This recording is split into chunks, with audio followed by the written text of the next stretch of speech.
Di tengah situasi dan kondisi ancaman virus corona, kali ini saya ingin bercerita tentang dokter-dokter yang di mata saya mereka adalah pahlawan yang bekerja dalam sunyi.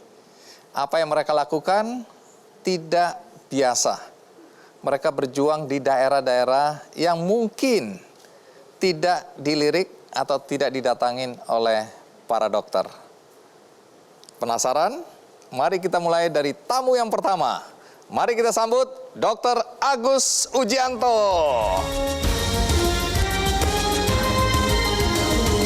Ya, jadi kita salam corona aja ya. Terima kasih sudah hadir.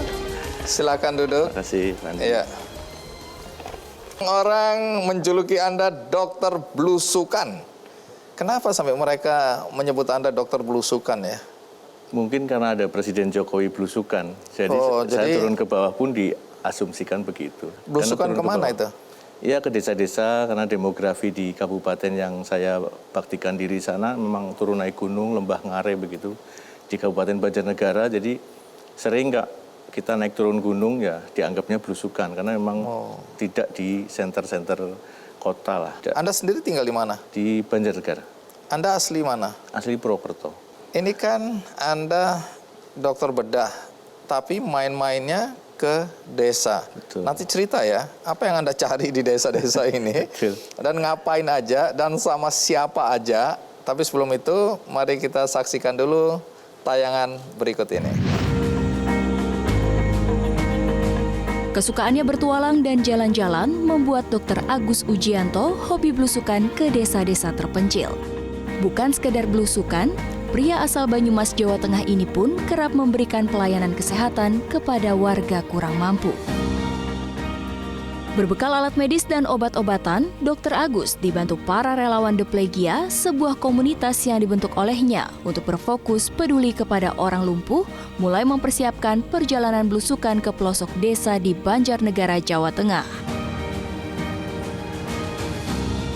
Jarak yang jauh dan medan yang terjal menjadi tantangan bagi Dr. Agus dan relawan.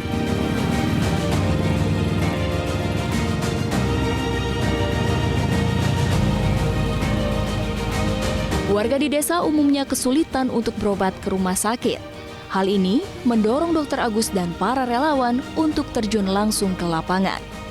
Pengobatan yang diberikan bersifat penanganan pertama, selebihnya akan dirujuk ke rumah sakit. Istrinya itu lumpuh, Pak. Nah, kalau itu dari kelas 3 SD, Pak. Ya kalau pengobatan pernah diambil sampel daging, aku puntur udah pernah. Ya alhamdulillah itu aku sangat bersyukur kepada teman-teman relawan Dr. Agus dan teman-teman yang lain itu, Pak. Sangat benar-benar membantu, baik dari segi tenaga, materi, semua itu aku sangat bersyukur lah, Pak. Bergerak dari rumah ke rumah, Dr. Agus mengunjungi warga-warga yang sakit untuk memberikan pengobatan yang baik secara gratis. Tidak hanya pengobatan, ia juga memberikan edukasi kesehatan. Penyakitnya asam urat, darah tinggi, asam urat, terus stroke, terus ini apa tuh?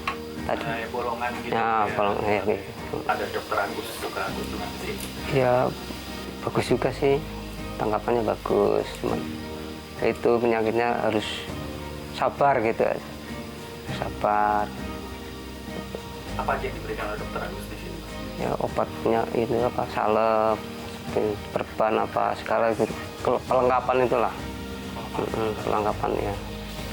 Selain itu apa lagi, Pak, yang diberikan oleh dokter Agus? Itu kasur, kasih kasur. Alhamdulillah gratis tis. Obatnya? Obat untuk sekalian lah gratis. Gratis, nggak dipungut bayar gitu maksudnya. Dr. Agus dan para relawan juga menghimpun donasi untuk memberikan bantuan seperti kruk, kursi roda, bahkan kaki palsu.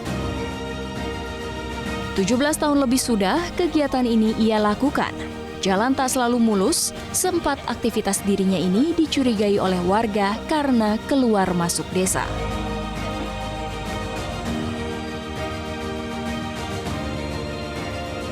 Saat ini, Dr. Agus bertugas sebagai Direktur dan Spesialis Bedah di Rumah Sakit Islam Banjarnegara, Jawa Tengah. Sejak kuliah, ia sudah gemar melakukan kegiatan sosial. Ia pun pernah menjadi relawan tenaga medis ke luar negeri. Bagi Dr. Agus, dengan profesinya, ia berharap bisa memberikan pelayanan kesehatan bagi siapapun yang membutuhkan dan menularkan kebaikan.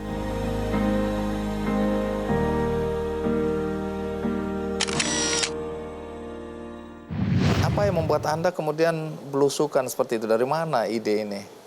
Jadi awalnya memang merasa kalau ketemu pasien akan ada sesuatu yang sepertinya dipendam begitu. Jadi misalnya biaya mahal, nggak jadi nebus obat cuma setengah dan sebagainya.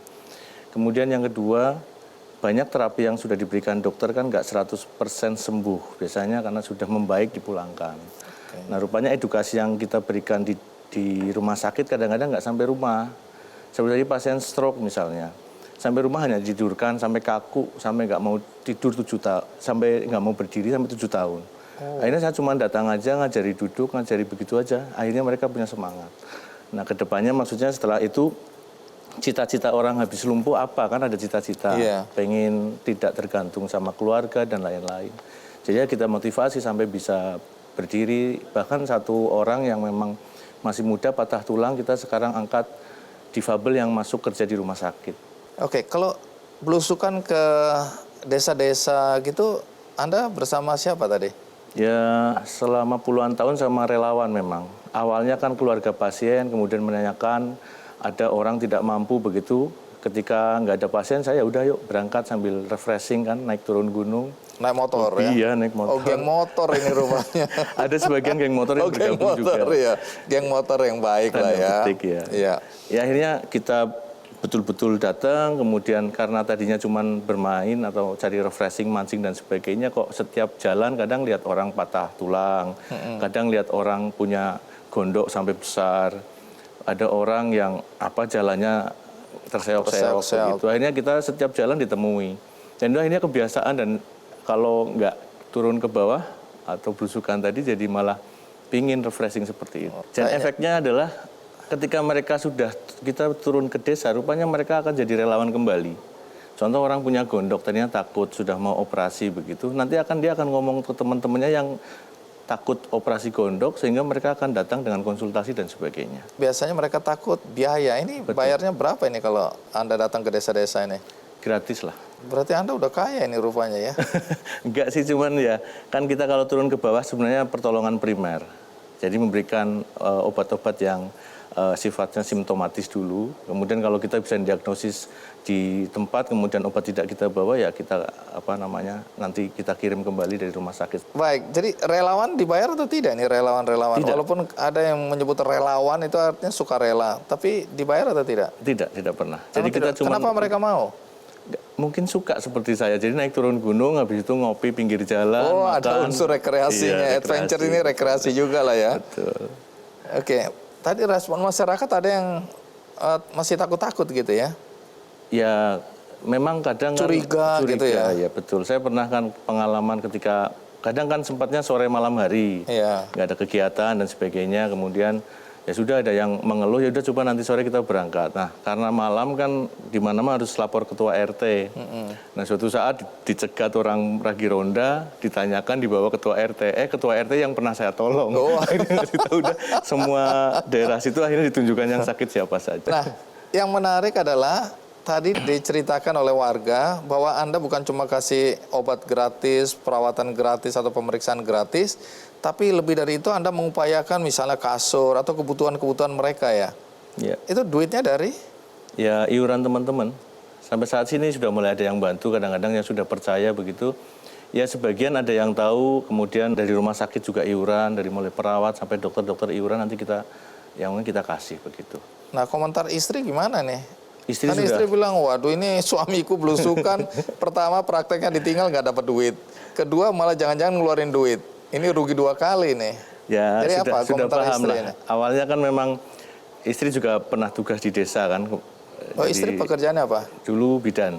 Oh oke. Jadi setelah tahu ya sudah seperti biasa. Karena kita menolong orang yang kadang ada yang punya uang, kadang yang enggak. Jadi ya sudah biasa begitu. Nah, nanti cerita, karena tadi dari liputan tadi sebagian besar kok banyak orang lumpuh ya. Kebetulan saya kan juga sering datang ke Jawa Tengah atau tepatnya di Banyumas itu. Banyak orang yang memang kakinya patah karena jatuh dari pohon kelapa, pohon aren ya. Kadang-kadang mereka untuk ngambil gula aren, mereka jatuh, lumpuh dan kecelakaan. Nah, itu nanti cerita ya, apa yang terjadi di masyarakat sekitar Banjarnegara dan Banyumas, dan apakah Anda dan teman-teman punya mimpi yang belum diwujudkan. Nanti cerita ya. Sekarang kita rehat sejenak, ikuti terus Kick Andy. Nah, saat itu saya mau bawa ke rumah sakit, nggak mau, alasan nggak punya biaya. Terus dia bilang, ini saya punya rumah 1 sama sepetak tanah, mending saya mati, tanah dan rumah saya bagi. Astaga. Itu saya merinding, merebes milih.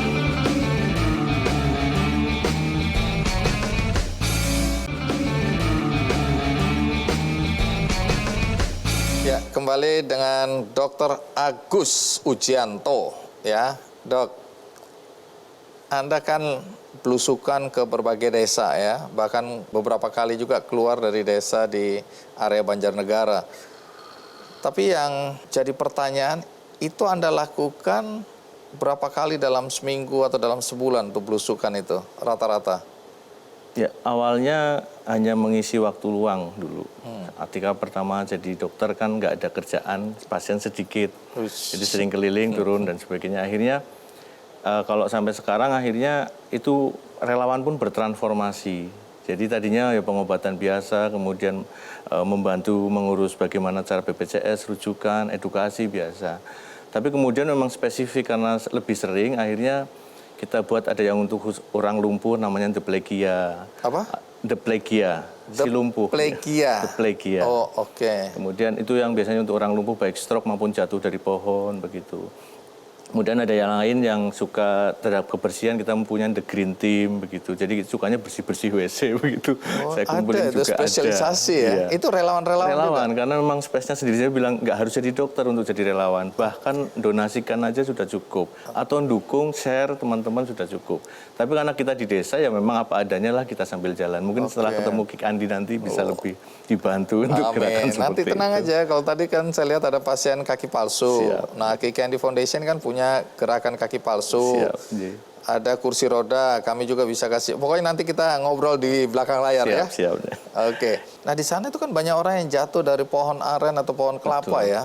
Ya itu jadi edukasi yang pertama selama kita sampai ke daerah juga bagaimana penata laksanakan trauma di lapangan. Ketika orang pertama jatuh bagaimana untuk airway breathing, sirkulasi disiplin eksposurnya, ngelatih biar nggak tambah morbiditasnya atau kelumpuhannya terjadi. Kalau nggak punya sesuatu bisa pakai daun pintu, pakai macam-macam lah untuk bisa ngangkat itu agar spine tulang belakangnya nggak tambah jelek dan sebagainya. Goyang ya. Betul. Dan pasca itu juga kita edukasi lagi setelah pulang, biasanya dari itu nggak mau operasi, misalnya nggak ada sempat tertangani sampai ortoped atau bedah saraf, ya akhirnya kita caranya dengan edukasi. Kan tulangnya sudah bertahun-tahun rigid, jadi bagaimana nggak tidur saja, tapi minimal bisa duduk, bisa melukis, bisa memasak. Pokoknya ada aktivitas lebih daripada sekedar tidur ya. Iya, betul. Kalau pengobatan itu Anda yang datang ke rumah-rumahnya seperti di gambar tadi atau dikumpulkan misalnya balai desa atau di satu tempat gitu? Kalau yang saya datang kemudian desanya udah kenal biasanya begitu. Dokter Agus mau ke sini, mereka hanya ditelepon aja sudah pada kumpul. Kumpul ada informasi. Tapi kalau yang belum kenal saya biar membatasi karena waktunya terbatas. Kadang harus di tengah-tengah antara praktek makan siang sama operasi sore hari. Saya kan cukup yang dekat saja. Saya tengok ya hanya 1-2 orang saja. Bagi saya yang penting saya mendekati orang tersebut harus sampai edukasi kepahaman mereka. Kayak tadi yang ditayangkan itu kan ada orang yang kena stroke, taunya patah tulang. Rupanya pertama kena stroke dulu, kemudian terjatuh karena jatuh terpleset dan patah tulang. Astaga. Jadi 2 hal yang membuat dia morbiditas dan akhirnya tidur terus, tidak diedukasi kanan kiri, padahal sudah dikasih tahu juga di rumah sakit. Tapi how to make it bingung mereka. Mereka nggak tahu ya. Jadi dari kegiatan belusukan ini apa yang pengalaman paling berkesan menurut Anda? Ketika saya sedang belusukan, tiba-tiba lambung, menurut pendidikan saya, diagnosanya lambung yang bocor. Karena orang petani kan biasa makan obat pegelinu itu terlalu lama yang membuat korosif lambung. Nah saat itu saya mau bawa ke rumah sakit, nggak mau, alasan nggak punya biaya. Terus dia bilang, ini saya punya rumah satu sama sepetak tanah, mending saya mati, tanah dan rumah saya bagi. Astaga. Itu saya merinding, merebes mili, tapi nggak mau, tetap dipaksa nggak mau. Akhirnya tetap saya paksa, saya bawa, saya bilang jamin gratis, dan insya Allah semua akan dibantu sama teman-teman. Walaupun belum ada waktu itu, belum ada BPJS. Ya. Terus? Ya akhirnya mau nggak mau, karena sistem rumah sakit kan memang ada manajemen, ya mau nggak mau, biaya kita tanggung bersama yang dengan relawan. Akhirnya gimana Ya nasib? kita gratiskan, hidup sampai sekarang. Oh, hidup sampai sekarang. Seperti itu. Iya, saya selalu bertanya ini karena jawaban orang berbeda-beda tentang apa kebahagiaan yang didapat dengan apa yang Anda lakukan ini. Kebahagiaan seorang dokter kan kalau pasien sembuh. Nah di antara itu, kesembuhan itu selain di rumah sakit, rupanya ada kesembuhan paripurna di rumah ketika sehat mental, jasmani, rohani, dan keluarga ikut tidak terbebani. Dan disitulah saya merasa ketika bisa nolong itu, ya kebahagiaannya di situ.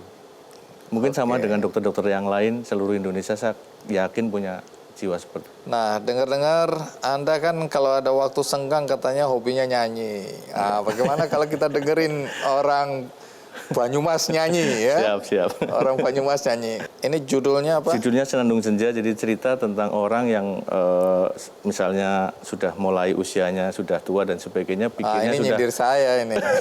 pikiran Ini tentang kebaikan. Kayaknya nggak enak ini lagunya nih. Nggak bisa lagu lain aja ya?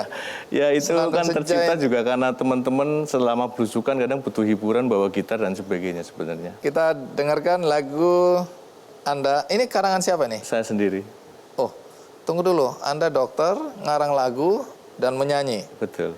Ini profesi orang Anda ambil ini. Bukan. Coba Hobi kan segera boleh. sadar. Karena jangan sampai ada penyanyi yang terpaksa nganggur gara-gara dokter ikut ngarang lagu, ikut nyanyi. Nanti kalau dapat royaltinya kita buat sumbangkan sama orang-orang. Oh, tetap ada Yang niat kurang. baik ya. Oke, mari kita sambut penyanyi Agus Ujianto. Terima kasih.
Sementara orang lari, Anda datang. Ya, Nah, agak aneh nih. Iya. Tapi Anda sehat.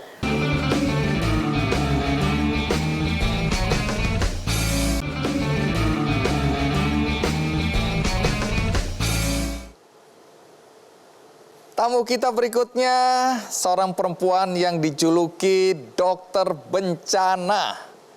Nah, kenapa sampai disebut atau dijuluki dokter bencana? Karena katanya dia berani mengambil risiko yang mungkin tidak semua orang berani melakukannya. Penasaran? Mari kita sambut Dr. Loisa Langi. Ya, terima kasih Dr. Langi, silakan duduk. terima kasih.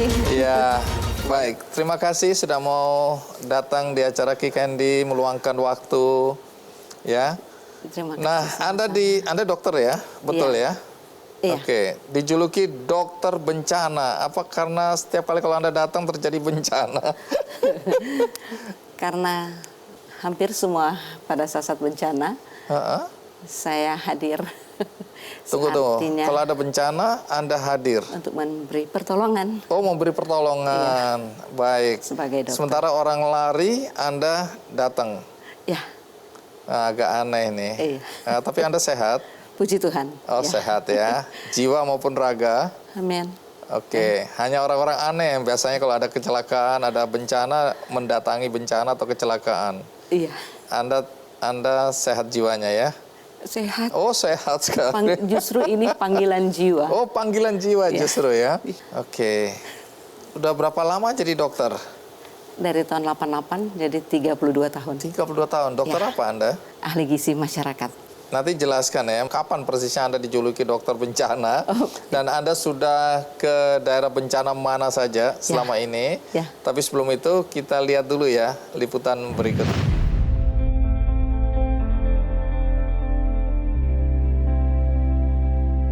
Indonesia menjadi salah satu negara yang rawan terhadap bencana alam. Atas dasar itulah, Indonesia membutuhkan banyak pejuang bencana yang siap sedia terjun di wilayah bencana. Adalah Dr. Loisa Langi. Perempuan 59 tahun ini telah banyak memakan asam garam sebagai dokter spesialis bencana. Mulai dari bencana gempa dan tsunami Aceh, Palu, hingga gempa Nepal.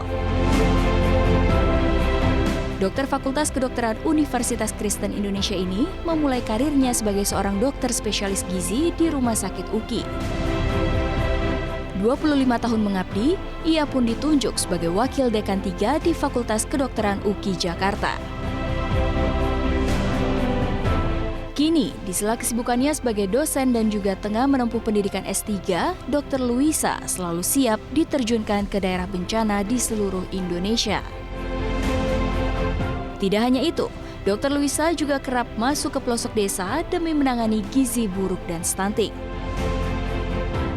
Baginya, menjadi seorang dokter memiliki tanggung jawab sosial yang tinggi.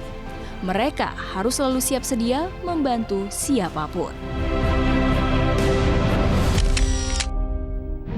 Jadi Anda ini sudah pernah terjun ke daerah bencana di mana saja? Pengalaman yang sangat mengharukan di 99 waktu di Atambua yang pertama, di mana Atambua itu kurang lebih 125.000 orang pengungsi. Oke. Kemudian saya memberi susu setiap hari, kurang lebih 1.500 sampai 2.000 anak kecil di balita. Kemudian masuk ke kem-kem pengungsi itu, mengajarkan mereka untuk membuat WC gali tutup. Karena kalau tidak diajarkan begitu, itu lingkungannya sangat jelek. Waduh. Ya. Itu kemudian mungkin itu yang pertama. Jadi itu bukan di daerah bencana, tapi Anda juga pernah masuk ke wilayah-wilayah pengungsi ya waktu Iya. itu di Atambua ya. Benar, Ini ketika terjadi konflik Benar. di Timor Leste waktu itu Benar. atau Timur Timur waktu itu ya. Iya, Oke, jadi yang Anda perhatikan ini anak-anak terutama ya. terutama karena Berapa lama Anda ada di pengungsian itu? kurang lebih 2 minggu.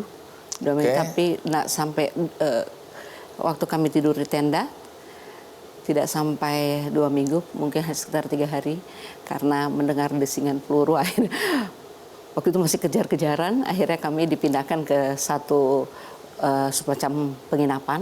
Oh, ini Nah, di situasinya waktu itu belum aman ya? belum. Oke. Iya. Jadi Anda memang senang ambil risiko nih ya. Ketika orang nggak berani mendekat, Anda justru datang ke sana. Iya. Tapi terpaksa diungsikan, diamankan. 3 Diamankan. hari setelah berada di Iya. camp pengungsi itu. Itu hanya untuk istirahat. Tetapi pagi Kerja kami kembali lagi. lagi sampai sore hanya istirahat. Kita ke sana lagi. Oke, Menolong. selain Atambua di mana lagi?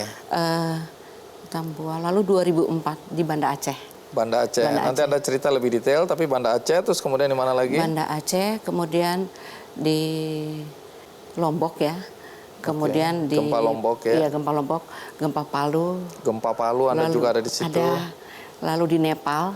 Oh, sampai ke Nepal. Baik ya, ada. Oh, Nepal gempanya cukup besar itu. Iya, 7,1 atau 7,4 Iya, itu ya. dan pada saat gempa yang kedua itu saya menjadi Ada di korban situ. gempa. Jadi korban Iya, gempa. menolong pengungsi menjadi Ternyata- pengungsi. Saya jadi pengungsi Oh, juga. Anda juga akhirnya diungsikan ya. Ya. Baik, nanti cerita lebih detail mengenai itu. Tapi kalau Anda ke daerah-daerah gempa itu, Ya. Anda turun atau terjun ke sana, itu sendiri atau bersama tim atau? Ada saat sendiri, ya pernah terjadi waktu kemarin di Lombok. Jadi saya dipanggil oleh seorang teman senior, Dr. Ripka Ciptaning. Dia bilang, Luisa, bisa kamu tolong korban di Lombok? Dan saya jawab malam itu bisa. Jadi paginya, jadi kurang lebih 9 jam saya sudah sampai di sana, di area sana. Oke. Dan waktu ke sana, saya juga mengalami sementara menolong pengungsi, datang gempa yang sangat besar. Ini Lombok ini ya? Iya, di Lombok. Terus apa yang terjadi? Iya, saya waktu itu tidak memikirkan diri saya sendiri, tapi saya melihat di depan saya itu pengungsi-pengungsi itu bertabrakan lari karena ketakutan dengan gempa yang besar itu. Dan saya berdoa, saya bilang, Tuhan, saya mau bagaimana? Ini banyak sekali yang korban. Jatuh karena mereka berlarian ketakutan, saling tabrak. Tabrakan. Iya, saling Oke, tabrak. terus? Akhirnya terjadilah ada kurang lebih 20-an pasien yang korban karena mereka saling bertabrakan. Wah, jadi bilang, Pingsan. wah di daerah gempa saya membantu korban tabrakan, bingung orang ya. Oke, jadi itu situasinya sementara Anda sendiri kan harusnya takut ini kan gempa begitu besarnya. Yang saya pikirkan waktu itu begini, Bang Andi. Tuhan, saya harus nolong bagaimana? Saya sendiri dokter. Iya. Mungkin kalau ada teman-teman tim itu tidak sebesar takut. Oh, Anda sendirian waktu Sendiri, itu? itulah yang saya katakan. Itu saya sendiri, dokter sendiri maksudnya. Sementara Iya. relawan yang lain ada juga ada suster yang dari daerah situ sendiri. Nah, Tuhan kasih hikmat saat itu saya bisa berteriak, kosongkan satu tenda. Saya harus menangani mereka semua. Jadi dikumpulin semua Jadi pasien-pasien 20 itu. korban itu Ya, Anda kurang tangani lebih saya langsung. tangani langsung. Dalam situasi orang pasti masih ketakutan Masih itu ya. ketakutan, masih nangis teriak semuanya. Anda sendiri takut nggak sih? Saat itu tidak, saya pernah mengalami ketakutan waktu di Nepal, tapi di situ enggak. Justru itu permintaan saya, Tuhan beri saya kekuatan untuk nolong mereka semuanya ini. Nah itu. Jadi dan jujur saya katakan menghadapi sendiri itu saya hanya minta mengandalkan Tuhan. Satu-satu saya datang, saya doakan sambil ada hanya bekal satu minyak angin itu. Saya kasih semuanya. Kemudian memeluk mereka, menyadarkan mereka sampai akhirnya nangis di punggung saya satu-satu sampai saya bilang udah tenang semuanya. Lalu yang luka-luka saya balut, saya bersihkan, saya obati. Jadi yang target saya waktu itu yang penting sadar dulu semuanya. Nah, waktu Anda memutuskan untuk terjun ke satu tempat di mana terjadi bencana itu pertimbangan Anda apa ya? Kenapa Anda mau datang ke sana itu? Prinsip hidup saya begini, saya akan melakukan sesuatu yang bernilai kekal dan artinya yang bisa bermanfaat untuk orang lain. Nah, profesi saya sebagai dokter, artinya itulah talenta saya yang saya bisa berikan. Saya tidak punya kemampuan, nggak punya dana dan lain-lain untuk melakukan itu. Ketika ada orang yang menelpon saya langsung mengerti. Kalau ditelepon berarti mereka akan mendanai saya ke sana. Atau saya suka tanya, boleh saya ke sana tapi siapkan tiket. Nah, seperti itu. Ya. Lalu di sana puji Tuhannya setiap saya ke bencana teman-teman menolong.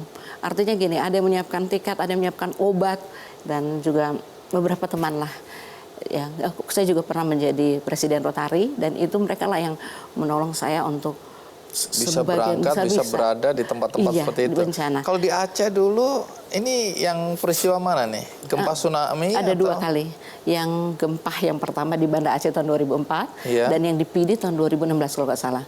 Di Pidi, kalau yang di Banda Aceh kami membangun 28 pengungsi dengan suami Dr. Heru Mustika. 28 pengungsi. lokasi pengungsian. Pengungsi, ya, dan di situ kami Bersama suami? Ya, Tunggu dulu, suami ini apa pekerjaannya? dia dokter juga. Oh, dokter juga. Iya, dokter tapi Baru saya mau tanya, apakah suami nggak marah istrinya keluyuran di daerah-daerah yang berisiko? Nah, itu. Suami oke?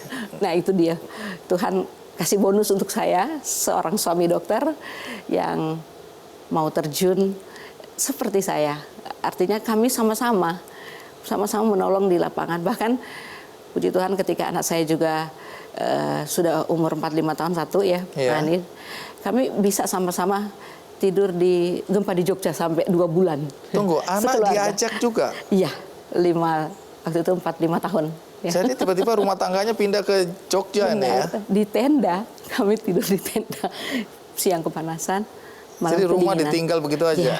Waktu di Aceh katanya Anda saking situasinya seperti itu dan di pengungsian atau tempat Anda berada begitu padatnya sampai Anda tidurnya harus sambil duduk begitu ya? Iya, jadi Nggak bisa berbaring? nggak bisa karena kami menangani pasien setiap hari.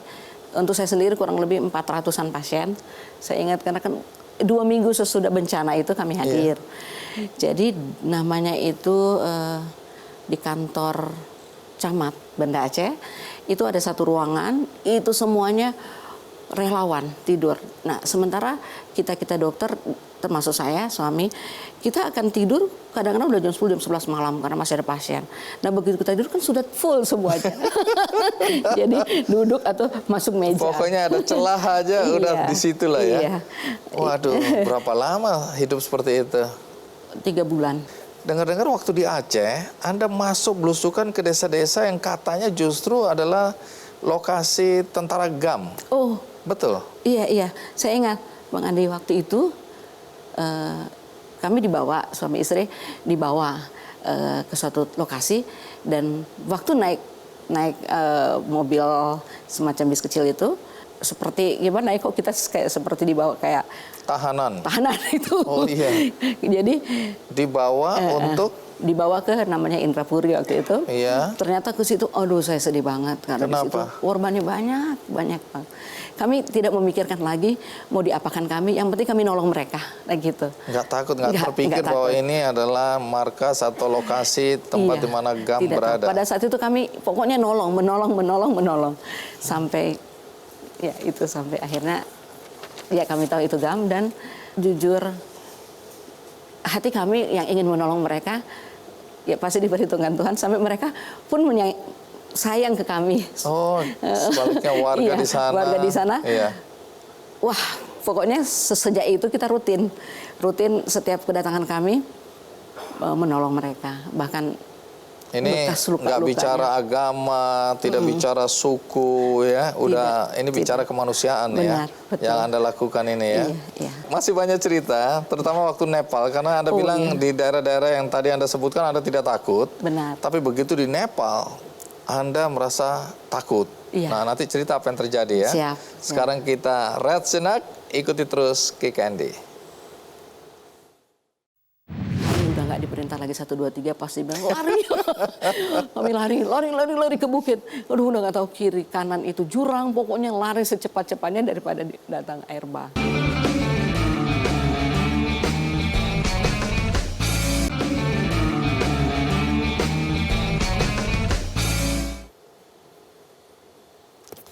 Terima kasih Anda masih bersama saya di acara Kick Andy dan tamunya masih Dr. Luisa, dokter bencana, begitu dia dijuluki. Nah, bukan saja di Indonesia, karena ternyata Anda juga ikut terjun ketika terjadi bencana di Nepal. Iya. Dan itu termasuk bencana yang besar itu.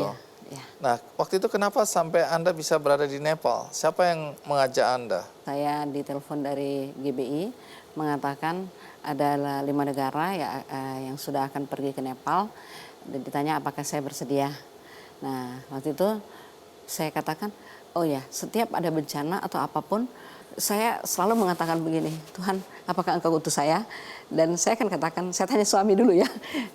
Dan selama itu, suami dan anak selalu mengatakan, ya jalan. Ya, saya berangkat dan dengan teman saya namanya Dr. Lia Sitompul. Dari Indonesia, kami ada 6 negara di sana. Nah, Apa yang Anda lihat di sana waktu itu? Waktu Anda datang, apa yang Anda lihat? kita ada beberapa desa yang kita datang, tolong. Dan memang ada satu desa yang, hancur ya, gunung-gunung tinggi besar, hancur. Satu kota. Kami melewati itu, tidur 1 malam di situ, menolong pengungsi di situ sampai kami ke Malakulo. Dari Merje itu kita turun ke Malakulo, itu daerah yang di seperti di lembah, dialiri air sungai yang deras. Kami buat tenda di situ, tidur di situ.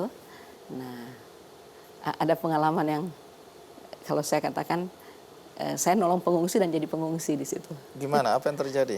Ya, ketika jam 12-an waktu itu kami istirahat sebentar, makan siang. Sedang makan tiba-tiba datang gempa yang sangat besar, lalu orang-orang semuanya lari keluar dari dalam tenda, dari tempat makan itu, semacam warung kecil. Iya. Lalu mereka teriak, Luisa, dokter Luisa keluar.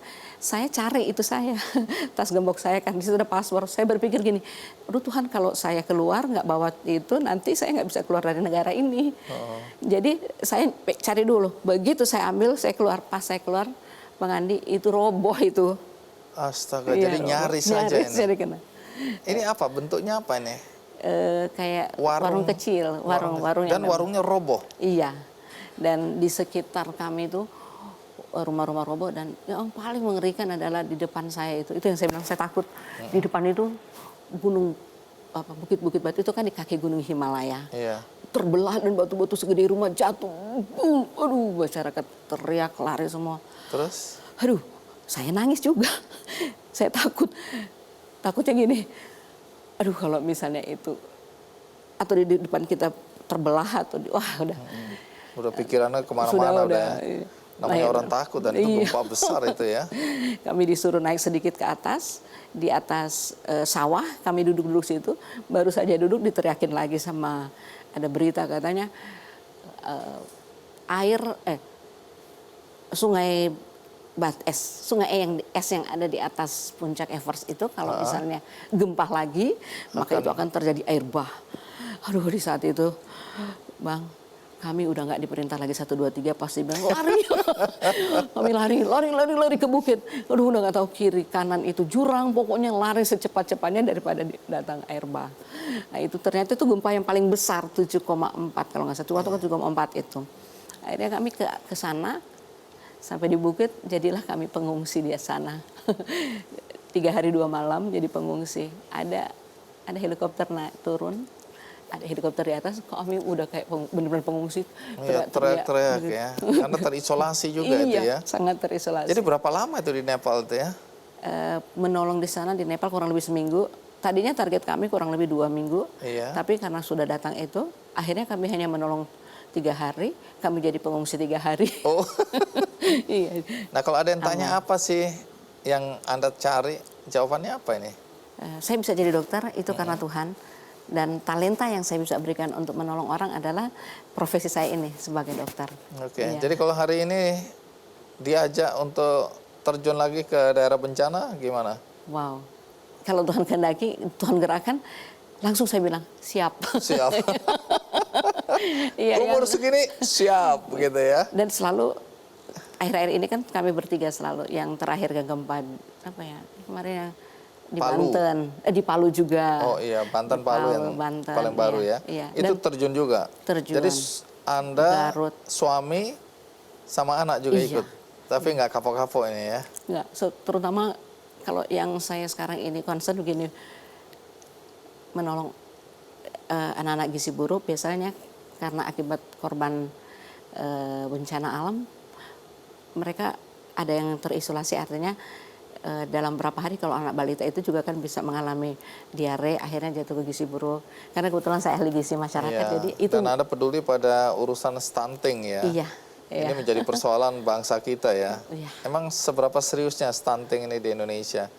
Anak-anak yang kemudian tumbuh secara tidak normal secara fisik dan kemampuan intelektualnya juga terbatas ya. Benar.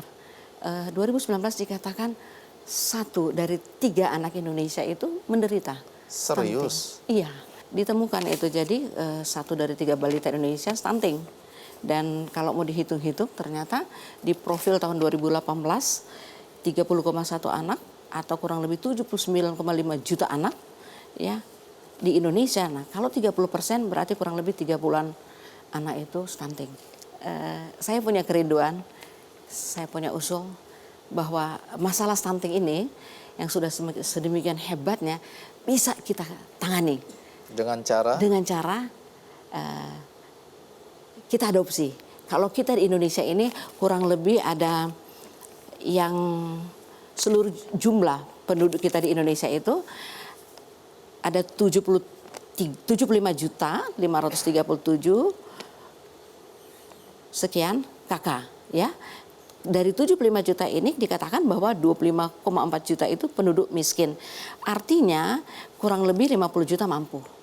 Nah, kalau 50 juta orang ini mengadopsi 1 kakak, 1 anak aja, bahwa tadi kurang lebih 35-an juta anak itu yang gizi buruk atau stunting, maka kurang lebih 34,5 juta ini anak ini bisa tertolong. 1 kakak 1.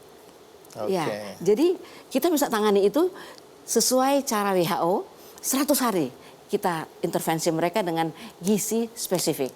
Karena ada intervensi dari pemerintah itu gizi spesifik dan gizi sensitif. Nah, gizi spesifik itu kita berikan mereka 100 hari itu makanan. Disebut PMT atau pemberian makan tambahan dan bisa kita tambahkan dengan beberapa mineral. Saya sudah punya pengalaman kalsium dan zinc dan itu sudah ada hak paten saya untuk menolong masyarakat anak gizi buruk di beberapa wilayah Indonesia. Baik, terima kasih Dr. Luisa sudah berbagi cerita dengan kami, berbagi inspirasi. Mudah-mudahan yang nonton acara ini juga ikut ya terinspirasi untuk berbuat baik bagi sesama. Puji Tuhan. Baik, setelah ini masih ada cerita menarik dari tanah Papua. Karena ada seorang dokter asli Papua yang berjuang untuk menolong sesama di tengah suku-suku terasing di sana. Apa yang dia lakukan dan bagaimana perjuangannya? Ikuti terus Kick Andy. Anak 1 meninggal. 1 sudah meninggal, terus saya suruh untuk makamkan saja anak yang sudah meninggal. Sementara ibu posisi pada saat itu memang sudah lemah sekali.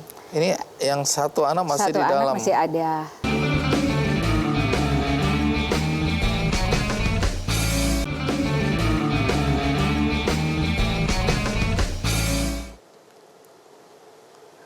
Ini kisah perjuangan seorang dokter di Papua. Karena dia beraktivitas di pelosok-pelosok. Dia menolong orang-orang dengan tingkat kesulitan yang relatif cukup tinggi. Perempuan ini luar biasa. Dari kecil terinspirasi oleh orang tuanya. Bagaimana kisahnya? Mari kita sambut Maria Rumaterai. Terima kasih. Silakan duduk. Jadi panggilannya Dr. Mia. Iya. Iya, Dr. Mia, apa kabar? Kabar baik. Asal dari mana? Asal dari Papua, Papua asli ya. Oke. Cuma saya lahir dan besar di Wamena. Nah, ini menarik ini ya. Karena banyak sekali anak-anak yang berasal dari desa, dari kampung ya. Kemudian sekolah di kota besar, nggak mau pulang. Mereka udah lebih nyaman di kota besar, penghasilan bagus, dapat suami atau istri orang setempat gitu kan, sudah merasa itu dunianya. Kalau pulang ke kampung, aduh susah hidupnya. Nah, nanti cerita kenapa Dr. Mia kok malah memilih kembali ke kampung halaman di Wamena ya. Nanti cerita, tapi tinggal di mana sekarang? Saat ini di Wamena. Oh, tinggal di Wamena sekarang saya ya? sudah kembali setelah studi di UI, saya sudah kembali dan bekerja praktek kembali. Di sana juga? Di Wamena juga? Iya, saya di RSUD Wamena. Nanti cerita kenapa memilih pulang ke kampung halaman, padahal mungkin Siap. kehidupannya akan lebih baik di Jakarta ya. Nah, tapi sebelum kita lanjutkan, mari kita lihat dulu liputan berikut ini.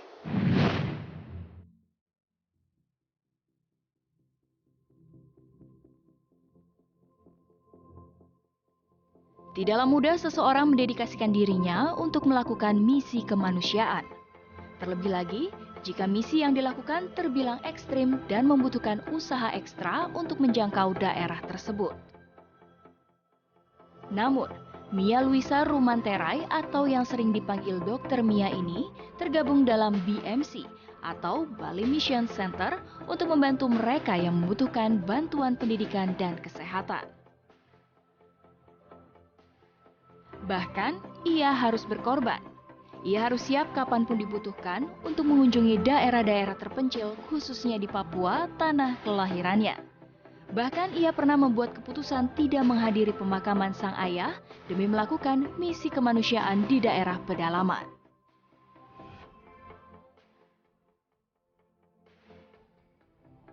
Dr. Mia, yang juga dikenal dokter terbang ini, bekerja dengan timnya yang salah satunya adalah Dr. Roland. Hampir semua jenis misi kemanusiaan dilakukan bersama Dr. Roland. Mereka berdua berpergian bersama, mengunjungi berbagai tempat di Papua menggunakan pesawat kecil, helikopter, maupun pesawat amfibi dikarenakan medan yang didatangi masih berada di pedalaman hutan yang sulit dijangkau melalui jalan darat. Adapun pesawat yang digunakan disediakan oleh Yayasan Kemanusiaan yang bekerja sama dengan BMC seperti Helivida dan Yayasan MAF Indonesia. Harapan saya Bali Mission Center ini dapat semakin terus eksis dengan tujuan utamanya yaitu menjangkau yang tidak terjangkau, sehingga semua visi misi yang sudah kami jalankan selama ini dapat terus terjangkau, tentu juga dengan kerjasama dari semua pihak yang selama ini membantu kami seperti donatur dan juga lembaga-lembaga lain yang menjadi bagian daripada pelayanan kami. Mereka berharap misi kemanusiaan yang dilakukan ini dapat menjadi inspirasi dan menarik perhatian para dokter milenial untuk melakukan kegiatan sosial dengan caranya sendiri.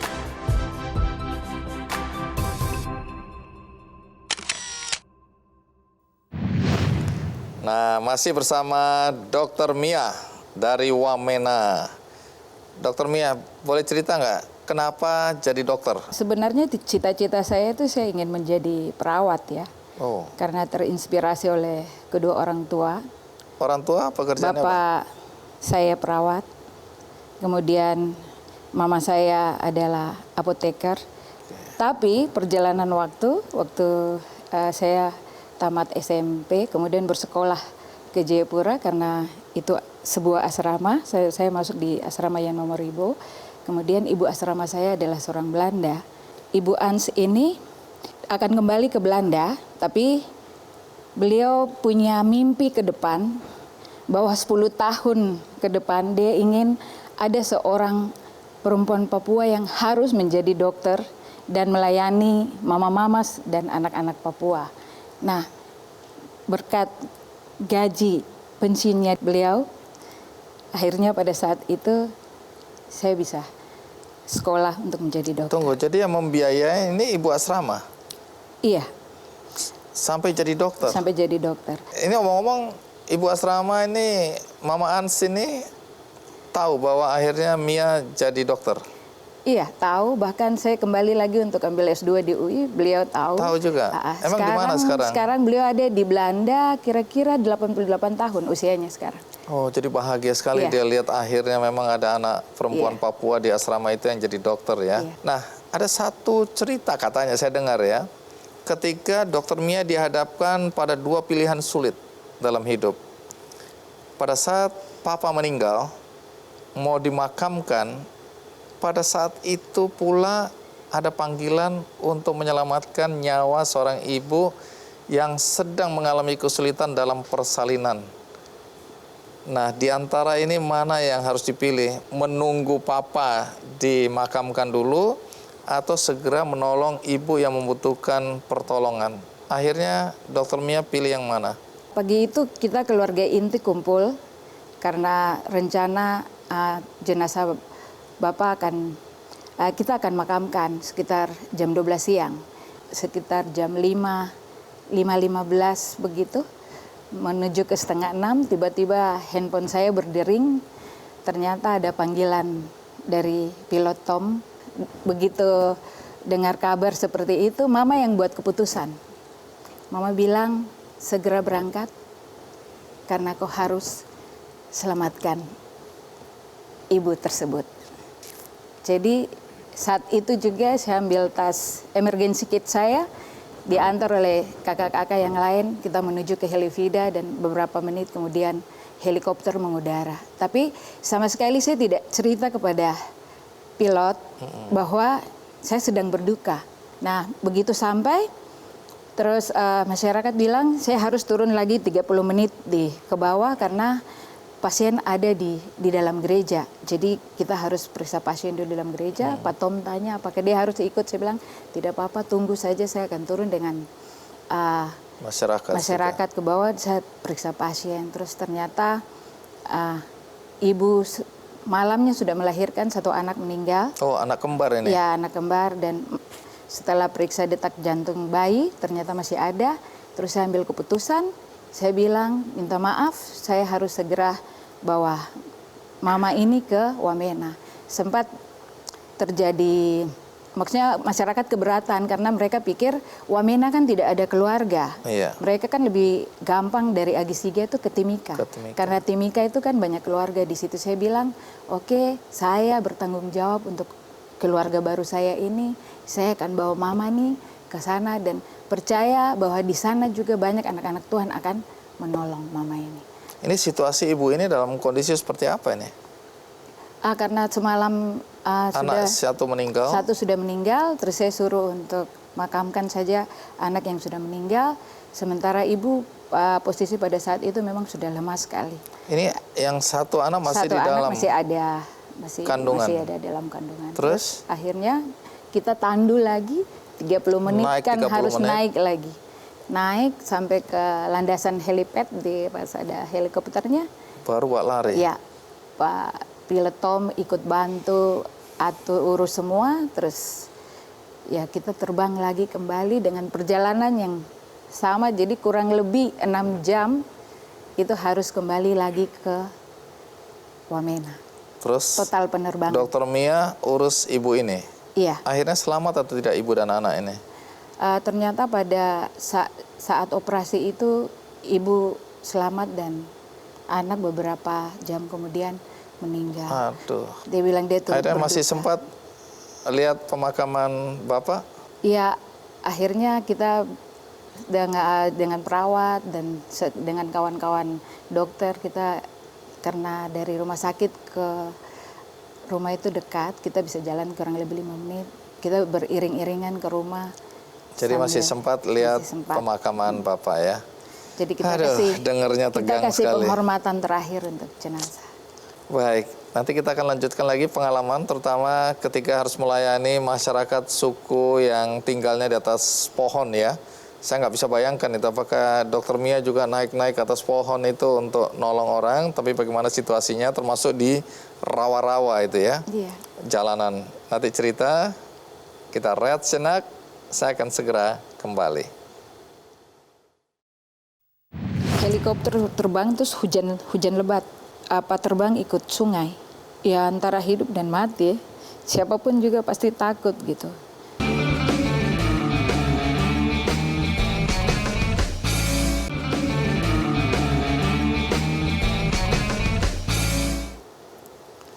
Ya, kita lanjutkan tadi cerita bagaimana Dokter Mia ya melayani di Papua, terutama di pedalaman tadi, antara cinta kepada orang tua dan tanggung jawab sebagai dokter ya, di mana ada panggilan, ada ibu melahirkan dan ibu itu dalam kondisi kritis karena satu anaknya meninggal, kemudian satu masih di dalam kandungan, dan kemudian pilihannya ada di tangan Dokter Mia. Tapi akhirnya Dokter Mia memilih tanggung jawab sebagai dokter lebih tinggi, apalagi mama mengizinkan kan, sehingga akhirnya menolong pasien yang membutuhkan. Nah itu cerita yang mungkin sebagian orang tidak bisa bayangkan memilih antara dua pilihan yang sulit.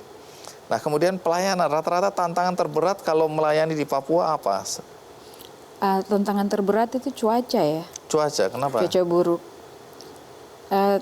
Mungkin saya punya pengalaman dengan pilot Erwin. Waktu itu kita terbang juga ke arah selatan. Tiba-tiba helikopter terbang terus hujan lebat. Nah, kalau sudah hujan lebat, itu pilot selalu memilih untuk harus terbang ikut sungai. Menyusur sungai. Karena tiba-tiba ini kan gunung begini biasanya ya. Betul, gunung kemudian awan biasanya tutup. Jadi kita di nggak celah-celah tahu ini gunung. ya. Nah, itu ya antara hidup dan mati. Siapapun juga pasti takut gitu. Tapi kalau di suku-suku pedalaman yang masih tinggal di pohon itu betul itu masih ada ya? Itu memang di daerah pelayanan kami dengan Bali Mission Center itu di suku Korowai. Nama kampung itu Kampung Women ya. Memang kita harus naik ke rumah pohon tapi tapi kalau turunnya itu susah karena terlalu tinggi. Curam, ya. iya. Terus hanya cuma satu batang pohon. Batang gini terus kita harus turun. Harus turun. Jadi ini bertarung nyawa juga risikonya ya. Cuma memang kehidupan mereka di sana tuh rumah pintu depan dan pintu belakang itu terbuka. Jadi siapa saja boleh masuk dari pintu belakang dan siapa saja boleh masuk dari pintu depan karena di dalam rumah itu ada tungku untuk keluarga inti tinggal di dalam, mereka bisa masak, tapi juga ada satu tungku yang bisa untuk masyarakat untuk lain. tamu. Jadi kalau saya lewat situ, saya lapar mau tidur boleh naik kita tidur situ, makan di situ, bakar-bakar api di situ. Mereka lanjutkan perjalanan lagi. Oh oke. Jadi itu memang tradisinya seperti itu ya. Nah ini dengar-dengar sama teman-teman ini sekarang bergabung di apa yayasan apa nih? Bali Mission Center ya? Iya, saya bergabung. BMC. Ini apa ini? Yayasan apa nih? Jadi kita bergerak untuk melayani mereka yang kita menjangkau mereka yang tidak terjangkau gitu. Jadi betul-betul daerah-daerah yang terisolir kita datang kalau ada laporan dari masyarakat. Berapa orang yang ada aktif di yayasan ini? Dokter-dokter juga, perawat atau? Kalau dokter, banyak sekali dokter juga yang ikut membantu kami. Tapi pada saat itu yang bekerja saya dan Dr. Roland. Dr. Roland sendiri sebagai manajer untuk, dia lebih banyak membantu akomodasi kami, kemudian mengurus BAMA dan lain-lain. Bahkan kerja serabutan apapun juga Dr. Roland ini lakukan. Siap ya. Sampai dengan bongkar pasang kursi di dalam pesawat juga itu Dr. Roland lakukan. Nah, kalau bicara resiko tadi ya, itu kan dari pengetahuan saya, biasanya orang kalau ngobatin pasien itu dokter atau perawat, dia harus jalan berjam-jam. Dokter Mia juga ngalamin itu nggak di daerah pegunungan ini? Saya pernah waktu di Korowai, itu kita jalan 7 jam. Jalan kaki 7 jam? Iya. Naik turun gunung itu ya? Tidak. Kebetulan kalau daerah selatan kan rata saja. Cuma kan rawa kan sampai sepaha. Air itu sampai sepaha. Jadi harus lewat rawa-rawa. Belum lagi kena lintah. Alah. Jadi pernah alami itu ya? Iya, saya pernah alami itu. Terus belum lagi bahasa ya. Kan di sana kan masing-masing suku dengan bahasa mereka dan banyak yang tidak bisa bahasa Indonesia ya. Untungnya kami punya ahli bahasa. Dan mereka juga ada tim advance yang sudah turun lebih dulu sebelum dokternya lewat tuh mereka sudah siapkan jalan. Karena kan hutan sagu, jadi jangan sampai kita kena duri-duri sagu kah, atau kena lintah atau apa. Kalau bicara atau kalau cerita mengenai kondisi masyarakat di sana, itu kan biasanya masyarakat pedalaman lebih percaya dukun daripada dokter. Nah bagaimana sikap masyarakat ketika Dokter Mia datang untuk mengobati? Ada nggak yang menolak, mengancam, atau bahkan sering kali kalau kita mengobatin, dia bilang kalau sampai ada apa-apa sama saya punya keluarga, saya parang kamu orang ya? Saya bilang begini, apakah ada obat-obat tradisional kah yang Bapak, Mama dong pakai? Saya minta tolong, kalau memang ada tolong ajarkan saya. Karena belum tentu obat-obat yang saya bawa dari kota ini, ketika saya datang, umpamanya obat-obat ini kena hujan kah, atau umpamanya saya tersesat di hutan kah, pasti obat-obat dari bapak dan mama dorang ini bisa bantu saya gitu. Jadi ya itu masalah komunikasi saja ya. Oke. Jadi Akhirnya pendekatan seperti itu membuat mereka ya, lebih terbuka ya. mereka lebih terbuka dan Terus? mereka lebih percaya dari Nah, mereka. saya tertarik tadi kan cerita evakuasi wartawan dari mana? Dari Wamena ke Jakarta. Iya. Apa yang terjadi nih? Teman wartawan ini kalau umpamanya jantung tuh kan loop dup loop dup loop. Nah, yang terjadi pada teman wartawan ini loop dup dup dup dup terus stop, Berhenti. terus pingsan pasiennya. Terus? Iya. Akhirnya Jadi ini kan perjalanan berapa lama nih perjalanan di udara? Ini naik apa ini ya? kita waktu itu pakai Sriwijaya. Oke, naik ke atas terus. Kita pakai Sriwijaya, terus pasien kita bebaskan 9 kursi karena pasiennya posisi tidur. Kemudian dokter spesialis jantung sudah bagi tugas. Siapa bikin apa? Dokter Mia ikut di udara. ini? Iya, jadi saya dengan Dokter Roland ikut. Waktu itu tugas saya adalah kalau terjadi apa-apa saya memberikan bantuan napas. Kemudian Dokter Roland dia harus pijat jantung. Kemudian Dokter Darti akan evaluasi tiap 2 menit dan ada seorang perawat dari ICU yang kita bawa untuk dia yang akan laporkan obat-obat apa saja yang sudah masuk. Astaga. Terus Yang terjadi. akhirnya selamat nggak pasien ini? Begitu turun di Makassar kita harus ketemu dengan pilot Heeh. untuk kita diskusi karena ini pasien 2 kali hilang di udara. Jadi apakah ketinggiannya bisa Ketinggian bisa turun, diturunkan emangnya naik tapi angkot. tapi kan dengan segala macam resiko. Iya. Karena pasti jarak terbangnya makin lama, kemudian feel-nya juga makin banyak yang terbakar. terbuang. Iya, terbuang. Tapi Terus akhirnya dengan gimana? pertimbangan juga kan Nyawa manusia. daripada pasien ini meninggal di dalam pesawat. Emang di Makassar nggak bisa singgah, nggak ada kemampuan dokter di sana atau peralatan yang bisa membantu. Jadi harus di Jakarta. Memang pilihannya langsung Jakarta karena kita Terus langsung ke akhirnya rumah sakit. bagaimana? Terbang lagi? Iya.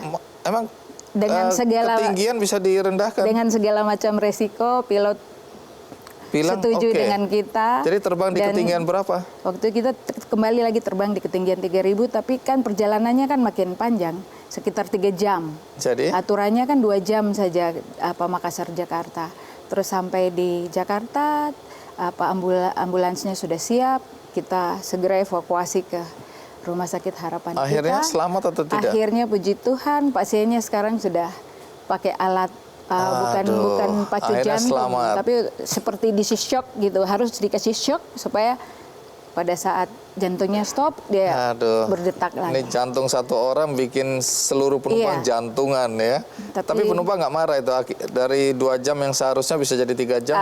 Pilot sudah kasih pengumuman bahwa Ini demi menyelamatkan nyawa seseorang ya. Dan itu nyawa orang kan pasti di atas segalanya ya. Iya, Nah ada mimpi yang ingin diwujudkan oleh Dokter Mia?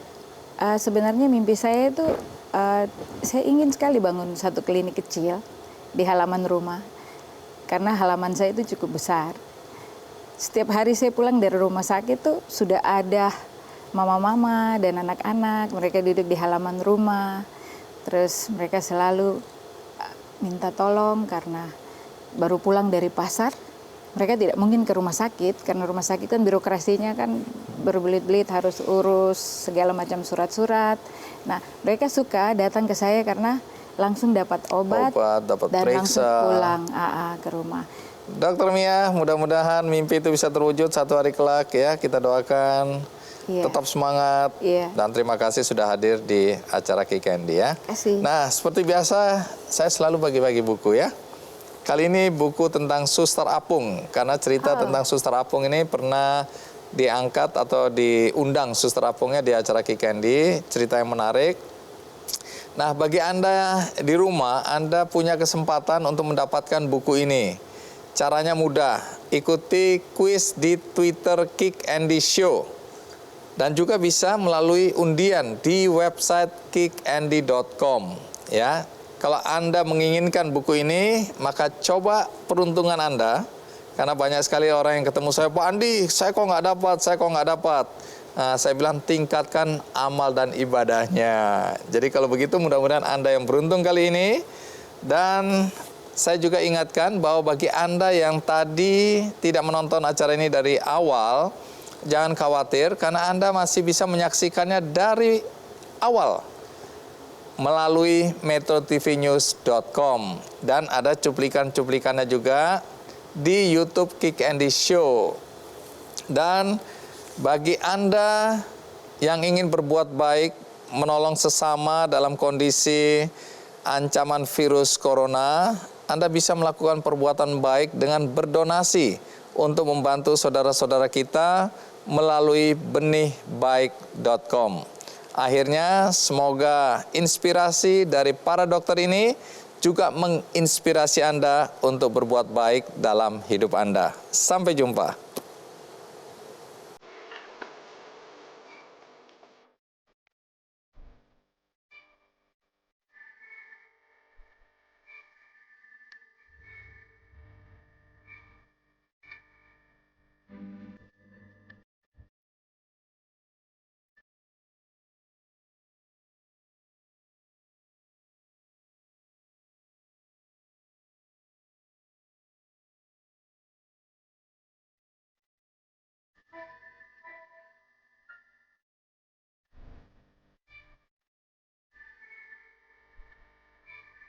Metro TV, knowledge to elevate.